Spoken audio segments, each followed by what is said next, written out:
Last time on The Dock of Shame. And the only shorts you have left is a red Speedo. What do? I wear the wet shorts. You wear the fucking wet shorts! The water evaporates. Owen returns to the kitchen, throwing the orange crate at Trent and concussing him. Oh my god, Trent fucking died! Trent was like, maybe I'll have a line in an episode. The rake goes through his foot when he steps The on rake it. goes through his foot! The rake goes through his foot.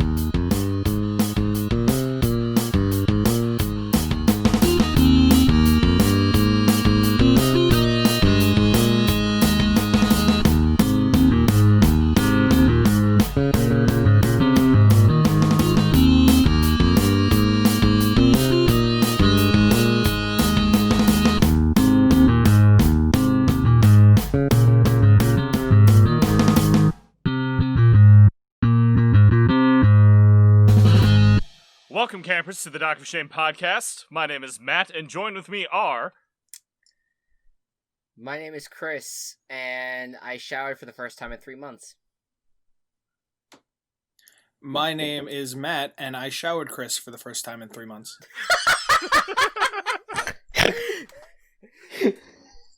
My name is Gabe, and I'm facing the greatest amount of disappointment right now. Why is that? Because I'm trying to get a shiny Yamper, and it's not working. I wish you the best of luck. No, you don't. Why would I not? Why would I not wish good fortune out to my friend? I don't know. Okay. Anyways, welcome to the Dock of Shame. This is like one of the earliest times between when I last put up an episode and when we've recorded. I've actually kind of been on top of it this time, which is cool. Right. Yeah, so we're on episode 11 today, and that is... What was that episode titled? Why? It was titled, Who Can You Trust? Who can you trust? We open up, and it's probably the most normal recap that we get, just a straight up and down. It's exactly what happened in the last episode. They're fed breakfast after the theme song, and Chef calls it a Hawaiian-Italian fusion casserole. Basically just leftovers from the cooking challenge. Sorry, go ahead. No, I was just saying delicious. Ah, yeah. No, I actually do have a Heather's... question. Yes. How the fuck did the Hawaiian stuff get salvaged if it was all like garbage? I mean, the pineapple skewers were fine. But then just call it pineapple. Pineapple Italian, but doesn't have as much of a ring to it.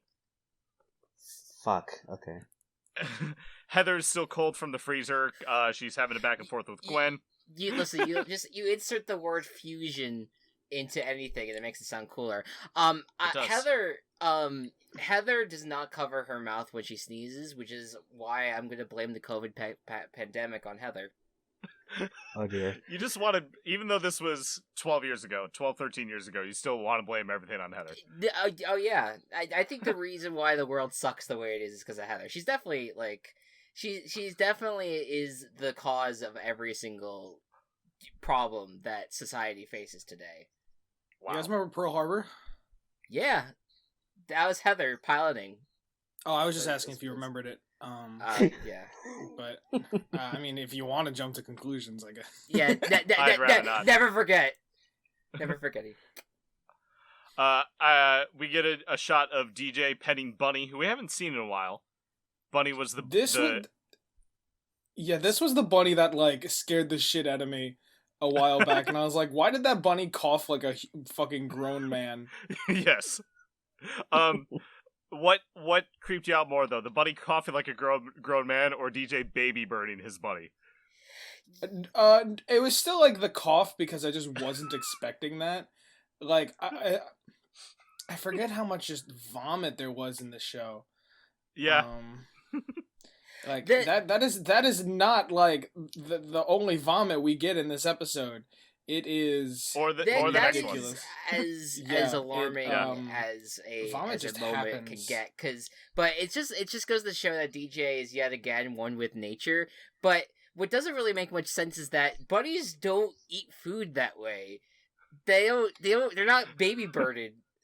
The bunnies just eat the fucking vegetables that are on the ground or whatever, and just go with it. They don't need to be force fed it by like a pop of bunny. You know, I don't really. Again, good for DJ becoming one with nature, but my goodness. If DJ was a D&D character, he'd be a druid. Yeah, totally. We should do that at some point. Have like maybe in our season break we can. Sure, we'll cast them all as D&D classes. Yeah. Duncan takes a mug from the mess hall and puts it in his pants to steal it. Courtney calls him out on it, saying that she's like trying to help him not get kicked out. That mug is not impressive. No, it's not. It's an orangish mug. But then Courtney says, like, oh, the reason I don't want to like see you go is because we're one player short. They're not. This is the only time that the Bass will ever be one player ahead of the Gophers. Spoiler alert. It's a spoiler alert. We know. Yeah. that you could literally the next scene when it cuts to the challenge being told, there is like you could clearly see there's one extra killer Bass there. Oh, I meant spoiler for the fact that the Bass will never be ahead again. Oh, that's what I thought you meant too. Yeah. Okay, never mind then.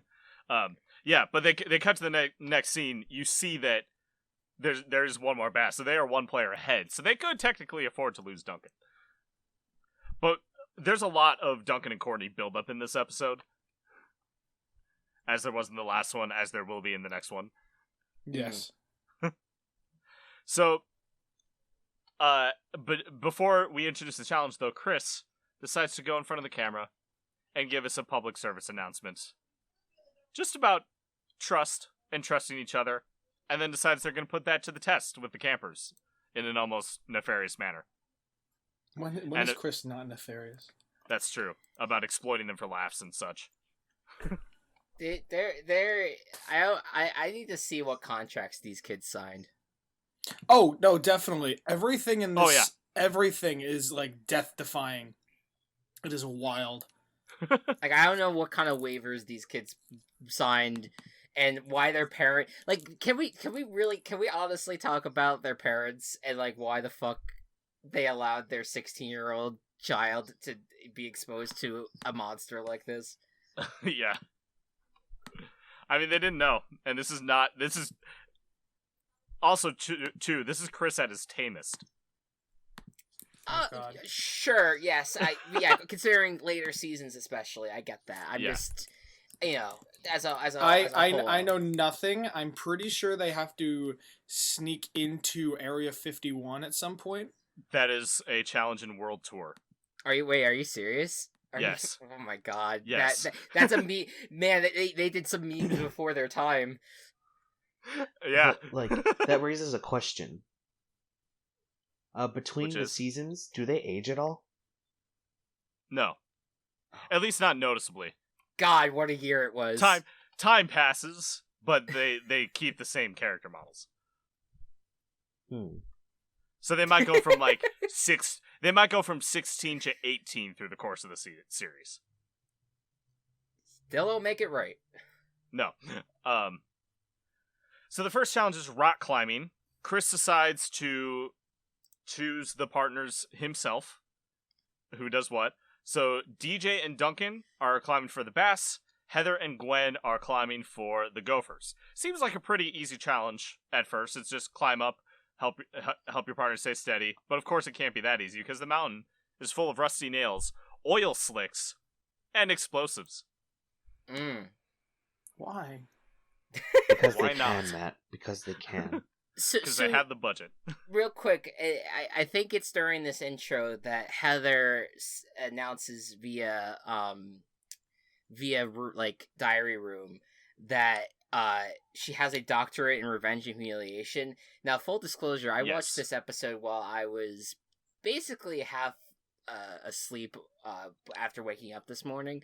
And so when I wrote down in my notes, I wrote down the quote and then wrote LMAO, shut up, you're 16.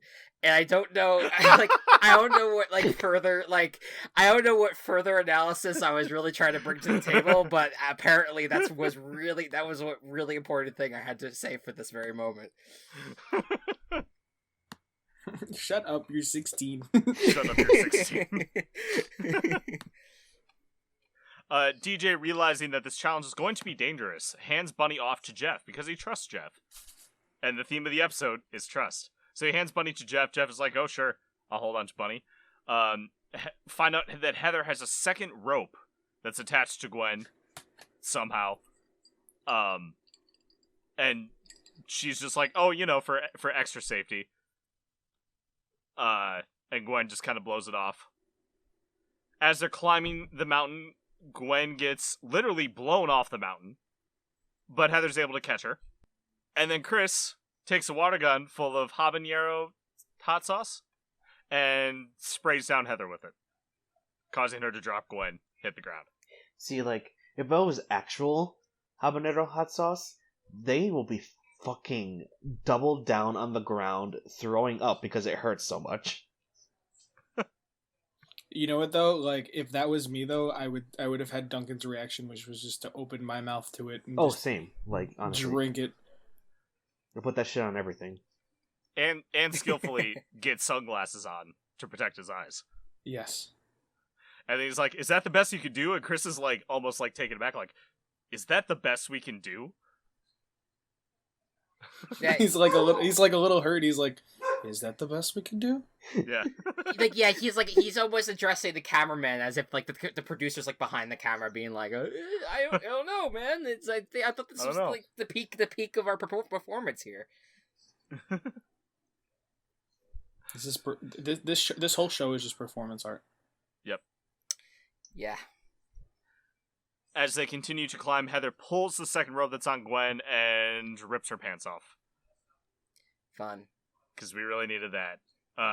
The result... Because Heather is a master at getting revenge and a master at embarrassment.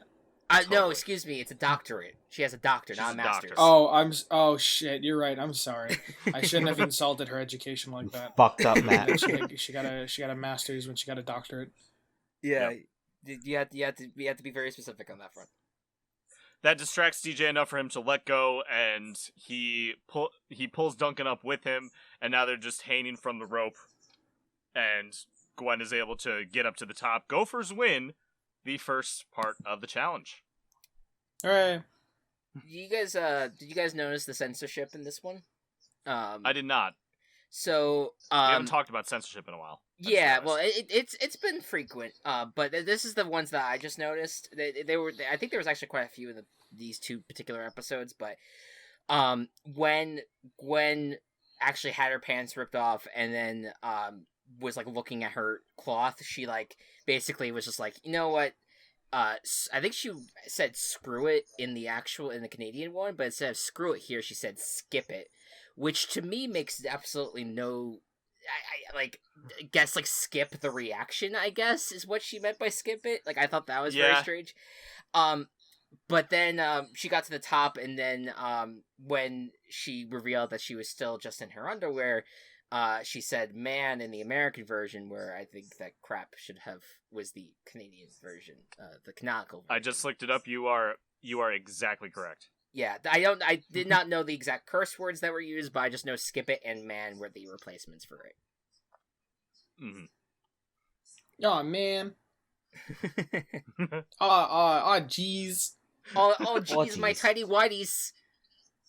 Jeez. But they were purple. That's true. But I feel like I would not want to go any further with nicknamings there, because then it gets really awkward.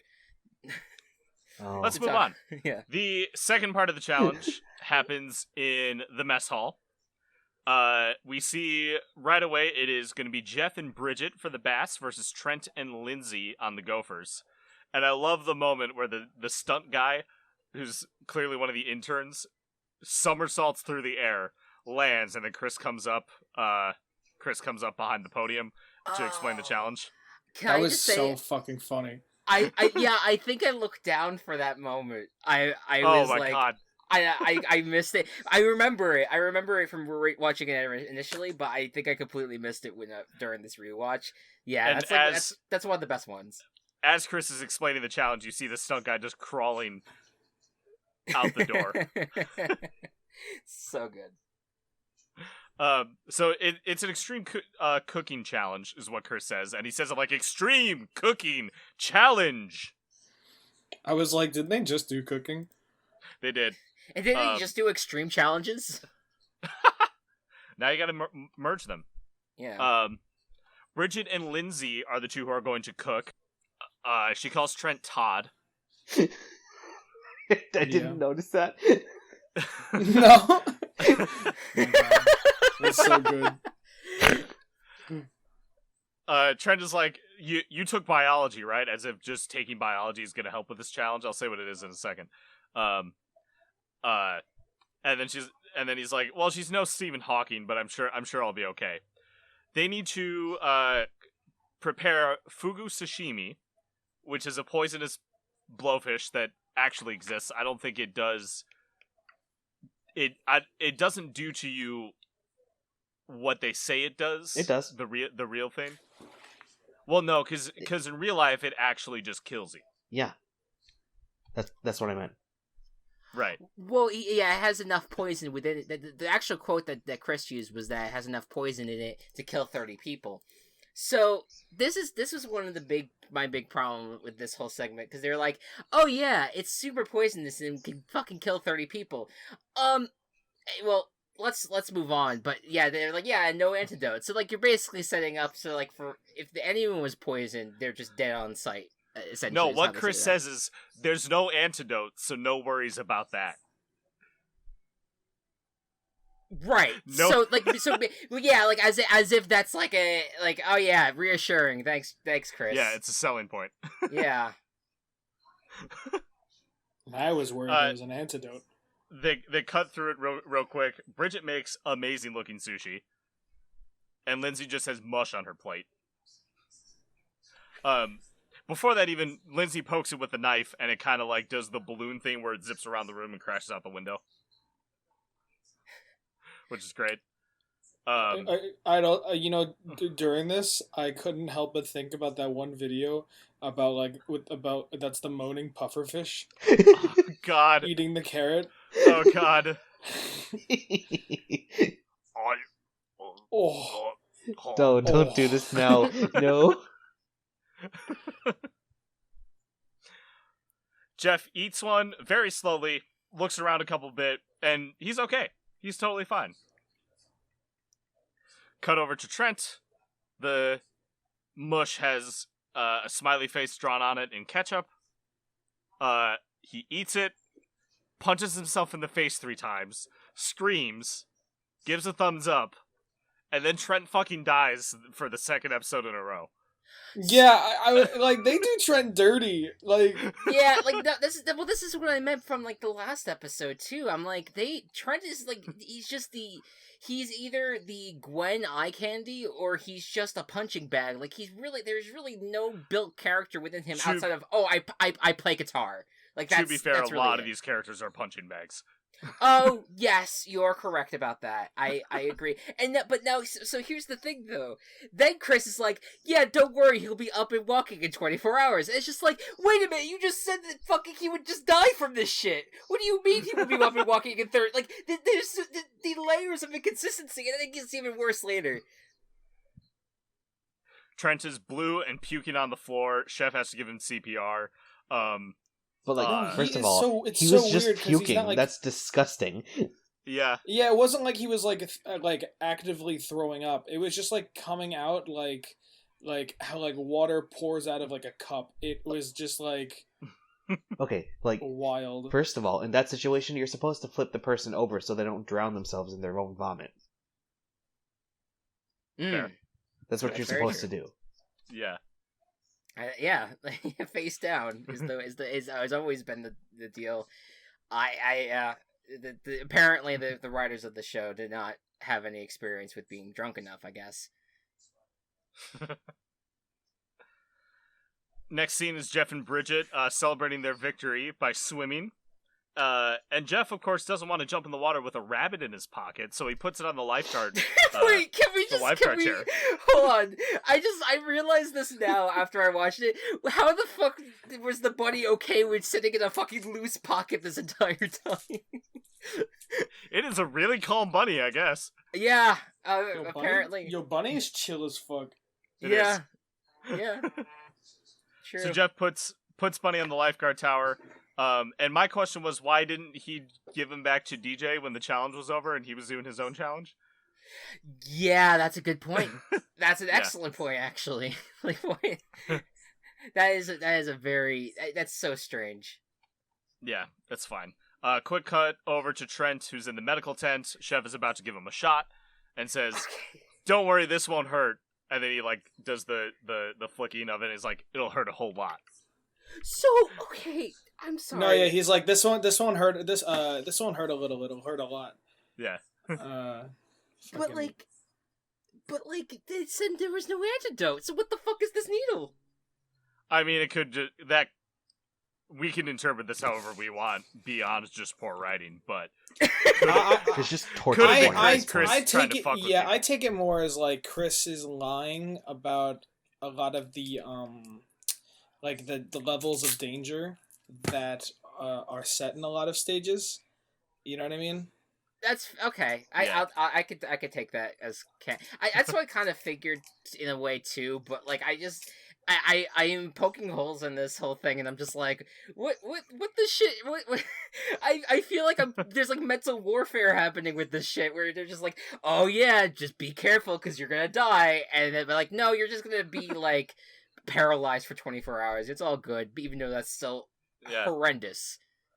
It's fine. They cut back to Jeff and Bridget, and they notice that there's a snake on the lifeguard tower, and it eats Bunny.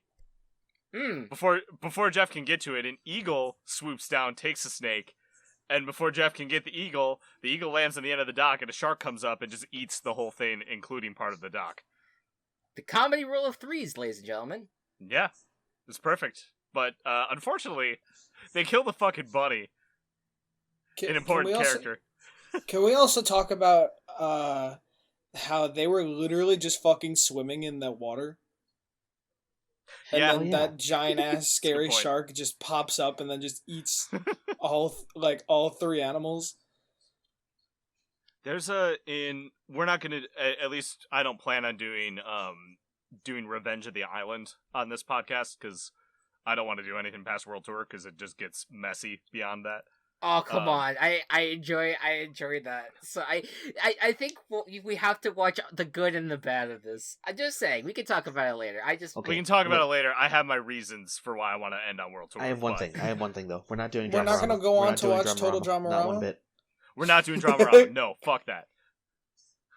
The podcast episodes would be a lot shorter, to be fair.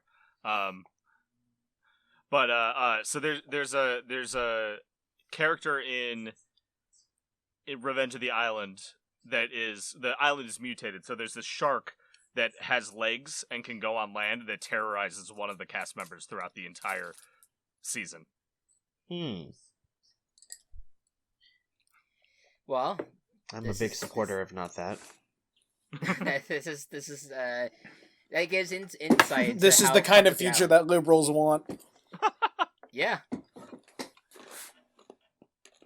Revenge of the Island is a decent season. I do enjoy it.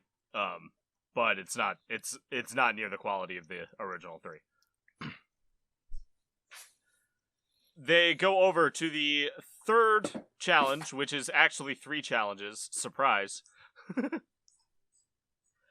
We find out that they are all related to blindness.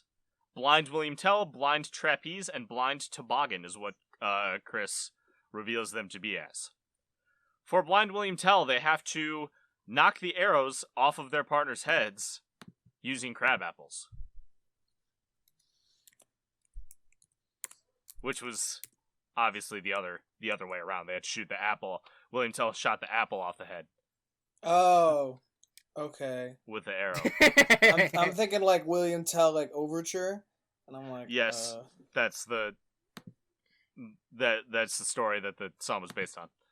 Oh.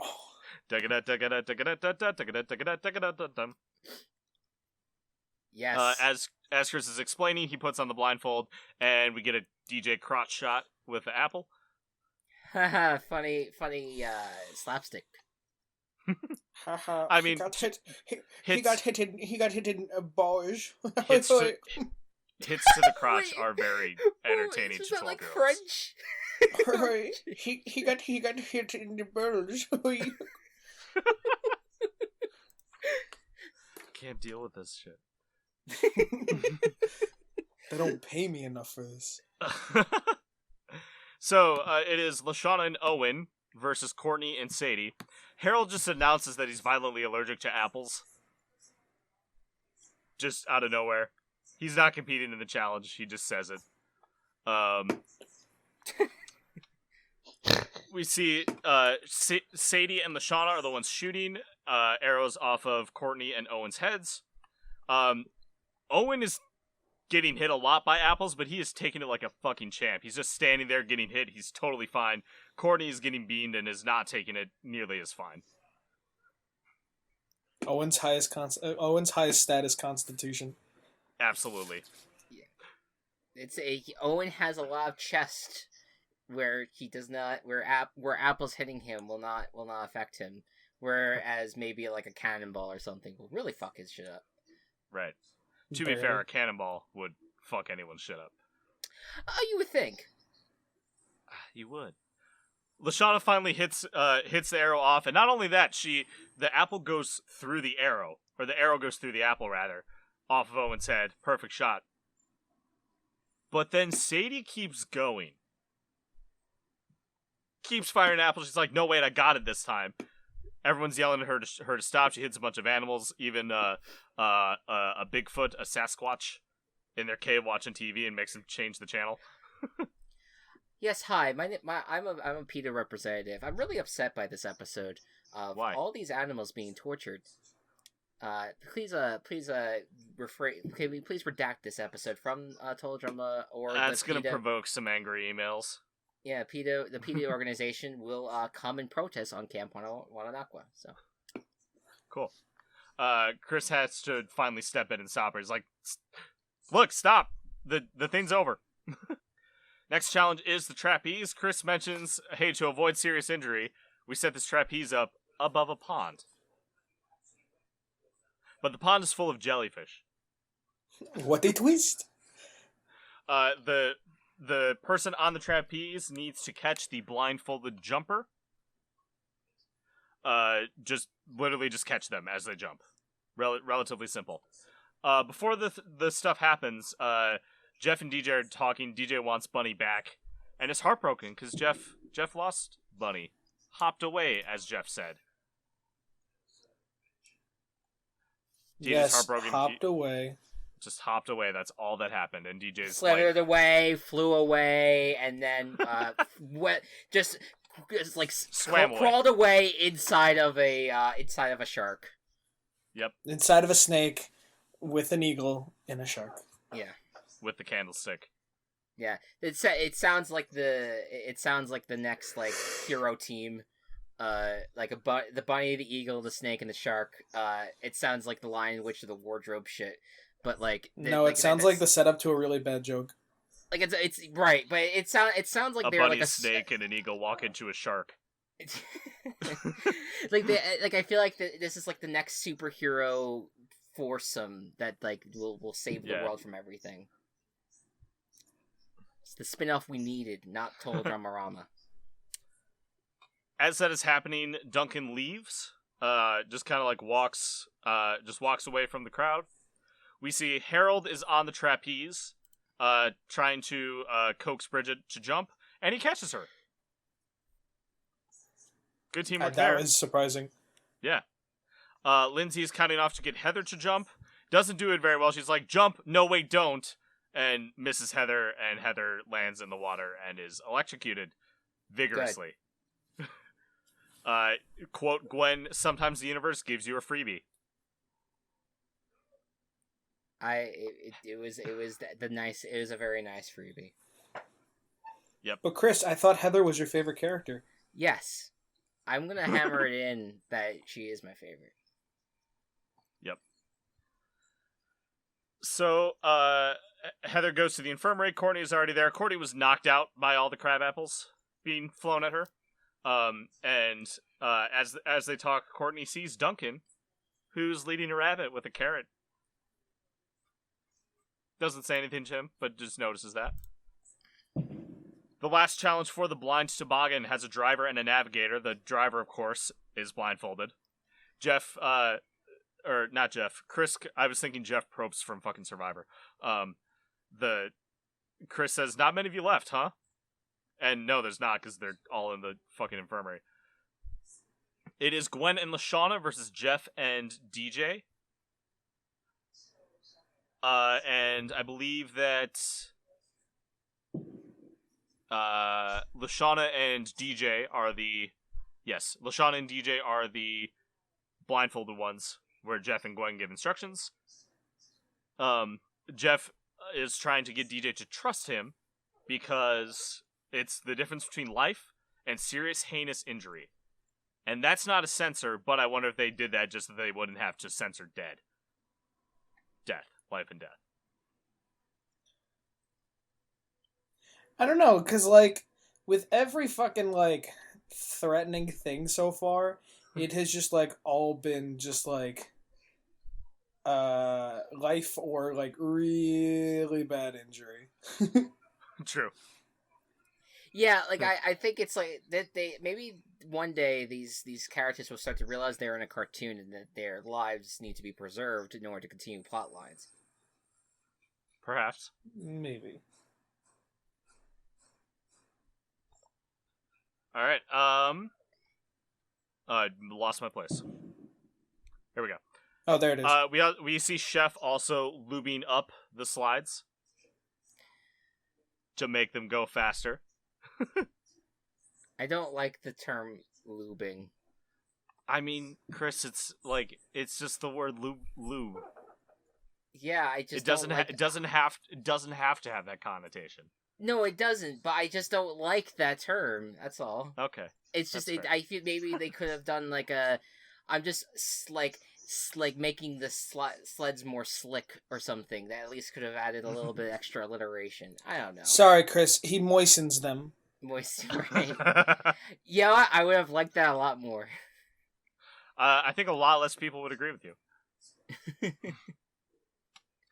DJ doesn't want to trust Jeff, however, because Jeff lost Bunny earlier. And he's not too keen about the fact that he doesn't have Bunny. And is really sad. In fact, DJ isn't steering that much as they're going down the track. There is a shot with the Gophers where Gwen tells Lashana, she goes right, but Lashana in the animation goes left and then right to dodge things. Gwen and Lashana also end up going off a waterfall and are in a river for a bit.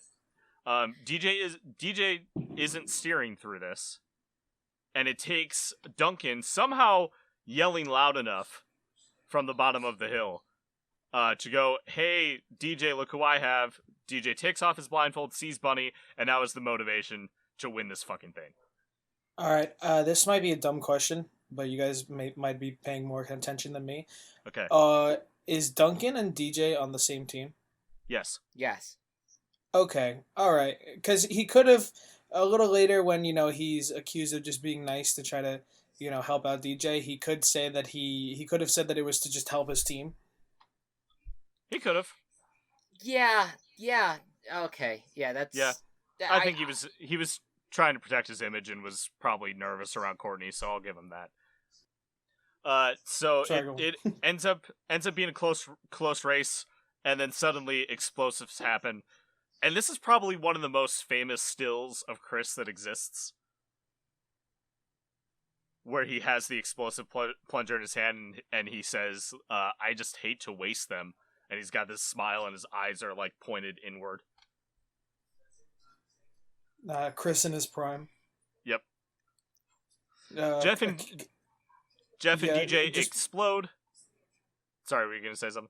No, I was gonna say like put like a little bookmark here for when we're like seasons and like future seasons into the show, where we're like looking back and we're like, that was prime Chris. Yeah. Jeff and DJ explode, and it looks like that the Gophers are going to win. And in fact, Owen and Lindsay are the only Gophers that are left not in the infirmary or not doing the race, because there's 6 Gophers left.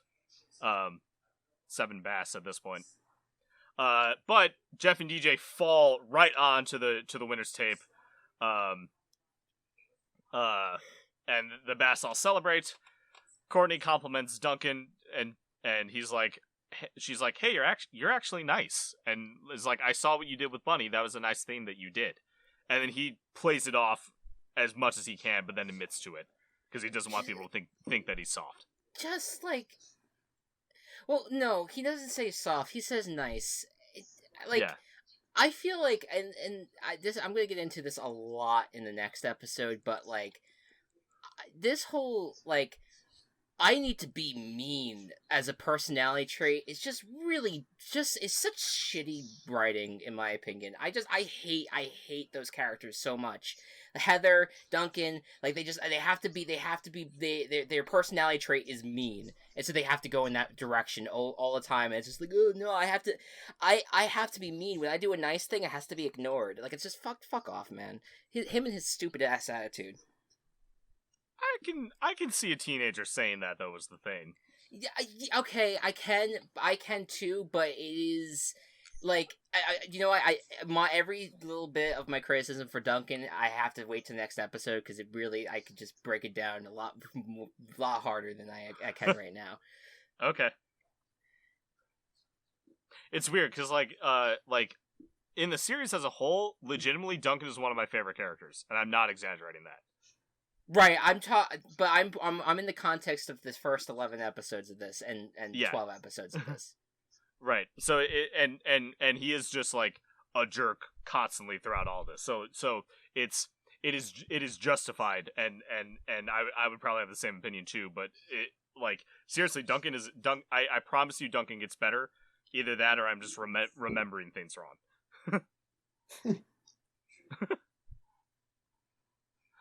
We cut to the kind of wrap up of this all. Trent is in a wheelchair and he's making some noises because he's poisoned. He's kind of dizzy. The Bass won, but since DJ did take off the blindfold during the race, Chris gives it to the Gophers. Gophers win. And I wrote down, Lashana shouts, "That's how we roll" during this. And I wrote down after that, you won on a technicality. You didn't win because of your own skill. What better way to win than by a technicality, though?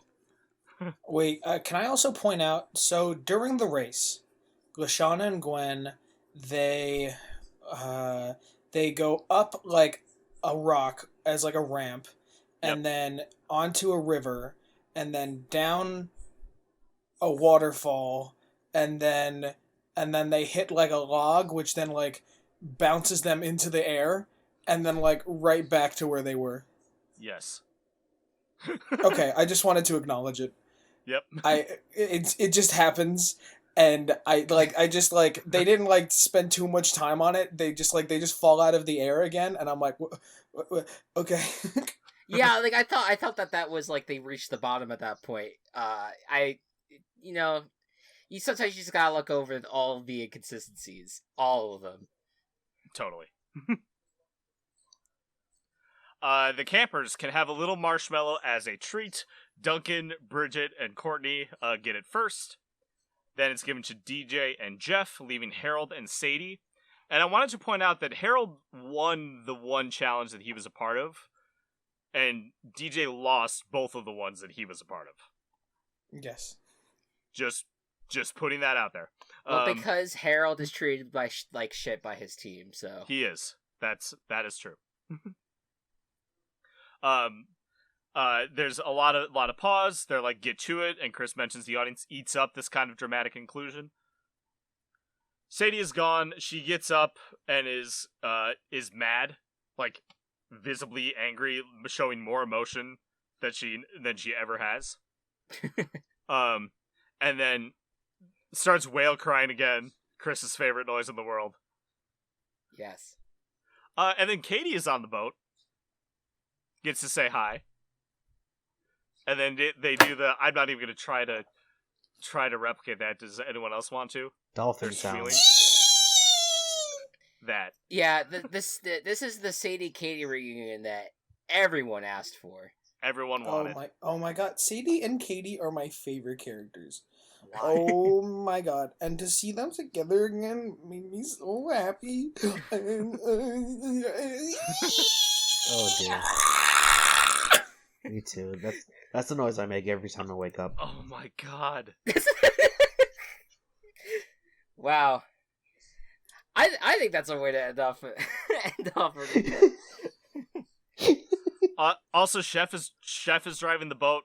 I don't know if I've ever seen that before. Yes, he has been driving the boat. Okay, that's just the first time I noticed it. Yeah, in past episodes, he's usually the one that drives it. They don't always show him, Cool. but like that's like canonically that's how it happens. Accepted. Yeah. Yeah. Okay. All right. Any final thoughts about this episode? Let's do ratings. Let's. Let me get a screenshot of what we have so far so you can compare. Mm-hmm. I'll start. Okay. I 9 out of 10. I have high praise for this episode. I enjoyed it a lot, actually. I found that you really got a look at every single character for the most part in some way, shape, or form. Yeah, a lot of different storylines going on. I enjoyed the bunny storyline a lot. I thought that was pretty interesting on all sides. Yeah, I felt like that they picked a theme that they wanted to stick with and they went with it. So I thought this was the best episode of the season thus far. So 9 out of 10. Cool. Who would like to go next? Sure, I'll go next. Okay. This was another episode that I guess I just like misremembered or missed a lot of episodes when I was a kid, because I remember a lot of the early episodes very well, and these episodes I don't think I ever caught. And this was one that, while I found entertaining, the pacing was a little weird. But I think that's also because there's still a lot of characters that they want to focus on, and there wasn't necessarily one really strong through line to focus on. But the fucking stuntman bit, like, holy shit, that was so fucking funny. So I'm probably gonna give this one. I'm gonna give this one an 8. All right. Gabe, do you want to go next? Sure. I really enjoyed this episode. To be honest, I completely forgot about it. It was in like the deep recesses of my mind. But the fucking stuntman thing, it actually made me like snort. And like, I don't know. It was just really silly. I'll definitely give it a 9. Cool. I'm gonna give it an 8.5. Fucking solid episode. All my thoughts pretty much summed up already. All right then.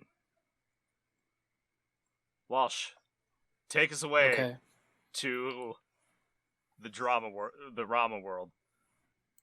All right. So today I thought we would travel to the wonderful world of Total Drama Rama Season 2. Oh my god. Yes. Oh, hold on, wait a minute. I had one ready, and I think I just saw, like, an even wilder one. Okay, quick question, though. Have these aired yet? These have aired. They've aired in... no. They've aired in Canada and in America. Because they have a Canadian air date and a U.S. air date. Which is kind of strange, actually, because it looks like the U.S. air dates are earlier than the Canadian air dates. The series as a whole has been more America-centric as it's gone on. Yeah. Right, That sounds about right. Yeah, it was basically, it started out like the first season or two was had the Canada one released first and then the US, but yeah, I think it shifted over time. We'll just go with this one. All right. Okay. Episode 60 number overall, but in the season. Well, actually, we'll go season then episode. So, this one. Hold on. Here it is. This one comes in from the Andrew's Shankman. Thank you, Andrew. This is season 2, episode 9. Mushy Fonfons. Which is wait, excuse me, repeat that one more time. Say that again. Yeah, I'm just going to send you guys the spelling on this one. Okay, because it sounds racially insensitive. It is it's Mooshy, and then Fawn is spelled Phon. Mushy Fonfons. Huh. After eating Chef's extremely rare and expensive chocolates, Courtney, Owen, Izzy, and Beth travel all the way to the Norberian Alps of Fruffenberg to replace them. Huh. You guys ever been to the Norberian Alps of Fruffenberg? So, wait a second. They had to make up 2 names. My concept here of this show is really out of whack, because I thought this was like a daycare. It is. Place. Yeah, it is. Yeah. So they left it, so it's like fucking Rugrats now, where they like basically leave their little playpen and fucking head off on adventures, even though like I think Rugrats was in their head. I didn't really watch a lot of Rugrats, but okay, cool. This is basically Rugrats on fucking mushrooms, is what this show is at this point. Guys, I want to pitch to you something. Yeah. Imagine you are on a reality TV show, and you're on that reality TV show, and you do fairly well. You don't win, and maybe there's a couple reality TV shows that follow it that they have you back on. Just because the first one was such a big thing. You make some friends on the show, you make some enemies, but overall you have a lot of fun, And then a couple years later, the same network releases a show that's all children that each one is cast to be different childlike versions of all the people you met on that reality TV show, including a child who is cast as a childhood version of you. Could you imagine how fucking bonkers wild Total Dramarama would be if this was like a live action like series? Like, you gotta read your contracts better. Like, if Big Brother was like, all right, this is Big Brother season, I don't know, whatever, like 32, but babies. Whoa. Okay, can I just tell you that I think they've done that before. I don't know. So this might be, I could be completely misremembering, but I think for like one challenge at some point in Big Brother, it may not even have been Big Brother, it could have been another reality show, where they rehashed some things that happened during the season, but hired child actors to play as them in order to rehash it, and it was part of a challenge is to remember what exactly was said or done. I'm almost certain it was Big Brother, because I don't really watch any other reality show. That absolutely sounds like a Big Brother challenge. But I don't know like when it happened, or even if it did. Hell, I could have dreamt it for all I know. But it fucking I'm almost certain I saw that happen before, and I do not hold anything, like I don't hold any of these reality shows to a standard outside of maybe Survivor that they wouldn't stoop to such a level.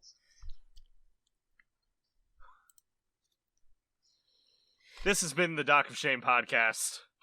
I don't even know what to do for an outro for this one. Trust yourself. Wear a mask. Wear a mask. I'll see you guys.